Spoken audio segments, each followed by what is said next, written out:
So we've got some big news today. There is a new CEO at Blizzard, another new CEO. Now that Microsoft has fully acquired Activision Blizzard, you may have read about this in the news a while ago, but it hadn't been okayed yet by the EU. Now Microsoft is in full control. We did a video about this a week ago that the current CEO was moved out. Now we have the new CEO. We're going to pull this up on screen for you. This is Joanna Ferris. I hope I'm saying her name right. This is her post. We'll just read this first. This was her message to Blizzard that was shared with everybody in the company. Dear Blizzard, though my official first day with you all is February 5th, I want to let you know immediately that it is an honor to join you next week in this new capacity. I do so humbly and in awe of all that Blizzard has stood for and delivered to the world over 30 years. God, 30 years, man. Today also brings some mixed emotions. The loss of talented teammates in recent days is hard to hold side by side with the immense excitement I feel about joining Blizzard and building the momentum you've created for Blizzard's next chapter. I want to thank Matt for the introduction. This is Matt Ybarra, the previous CEO. Bring some further clarity to today's announcement and share more about how I see our future together at Blizzard. I understand this is a lot to take in. The news of my appointment may no doubt bring up a range of reactions, questions, even concerns. Activision, Blizzard, and King are decidedly different companies with distinct games, cultures, and communities. So that's interesting to see that statement said there. One of the criticisms from people outside of Blizzard, but also inside of Blizzard, was that Activision culturally was a different company than Blizzard was. Activision, a lot of the people I met that were from Activision, just completely different personalities, different views on business. They have a system in Activision I think we all know of, but if you don't, I mean, they're cranking out Call of Duty, filling it up with microtransactions. There's always a new game every year. And they've been very successful with that. Whatever you want to say about it, it's undeniable. They have hit a part of the market that is huge. They also connect with a lot of people that I think we wouldn't necessarily think of as gamers. You know, a lot of people also very into sports. I don't know, if you grew up, in school, sorry, not grew up in school. When you were in school, did you ever feel like there was another group of gamers that maybe weren't like the RTS, Diablo, World of Warcraft people?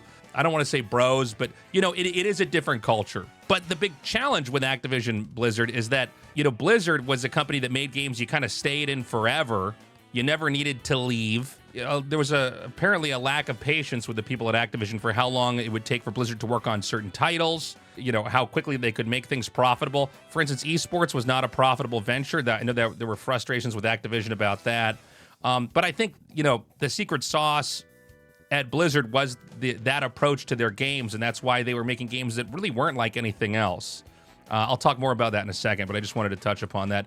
It is important to note that Call of Duty's way of waking up in the morning to deliver for players can often differ from the stunning games in Blizzard's realm.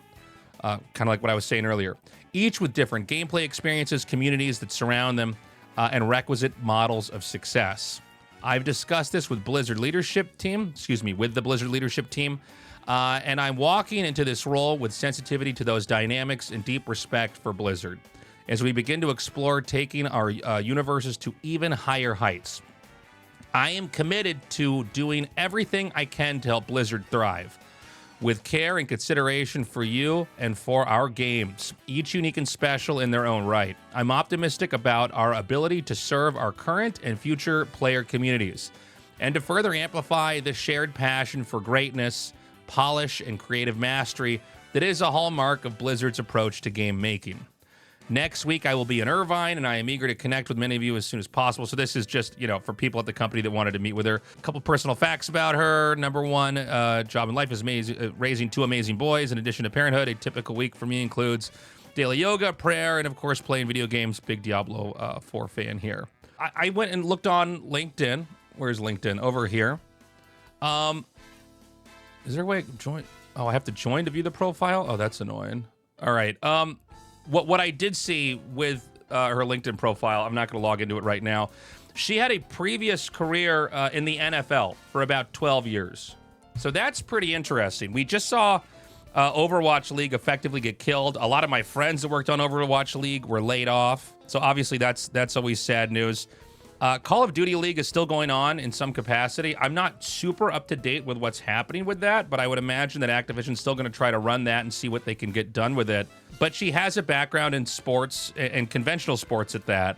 So it's interesting they selected her to do that. It does seem like with her speech that she gave, and maybe why she was able to get into this position, is that she is making it very clear that all these different games require different approaches, have different cultures and communities, and that needs to be respected and appreciated. So, to be honest with you guys, I don't really know what to make of this. I want to be optimistic, but it's kind of hard to be optimistic with how poorly Blizzard has done. It has been, I want to say, like 5 years of just bad news with Blizzard. Almost no good news at all. Even these moments of hope, like with Diablo 4 coming out and the reception of that being very big. Now it seems like the game is not in a great state. I would like to see Blizzard get back on track. One thing that I did notice is that they've finally released Warcraft 2 and the original Warcraft onto the Battle.net launcher. I think Crash Bandicoot's on there as well. So, I mean, they are doing some service to some of their older games. I kind of never thought they would give any acknowledgement to their older titles, but it seems like they are still bringing that on board. We still got to wait and see what's going to happen for StarCraft. Will they do something with StarCraft? I think almost 100% they will. My biggest fear is that they are going to move away from the RTS aspect of it. Whether that be a shooting game, I don't know. I mean, whatever version of game you could have, we got to wait and see. With Microsoft in control, and by the way, Microsoft has done a very good job in the gaming space over the last couple of years. They're really killing it. They were always a little bit of the underdog, historically, compared to PlayStation or Nintendo. And even though they always had a big presence in the PC space, they have a much bigger and much more impressive presence here with their acquisitions, Activision, Blizzard, and others. So I'm hopeful we can get another RTS. Weirdly enough, I do feel like if we're going to get another RTS, it's going to be because games like Stormgate, Zero Space, Immortal Gates of Pyre do well, and that would stimulate them into going in that direction. That's kind of depressing to say, but that's the way that I see it. I have seen some critiques and complaints from people saying, I thought they were going to kind of bring a Blizzard person in and put them in charge of the company, since Blizzard did have that unique culture. Why would they have an Activision person moved over and be put in charge of Blizzard? Guys, there are no big Blizzard people at Blizzard anymore. Everybody's gone. I want to make that really clear because I think it's easy to think of Blizzard as a monolith. It's none of the same people in charge of the company anymore. It's like, you had a restaurant and the cooks, the chef, the people that seated you were all there and they made it special.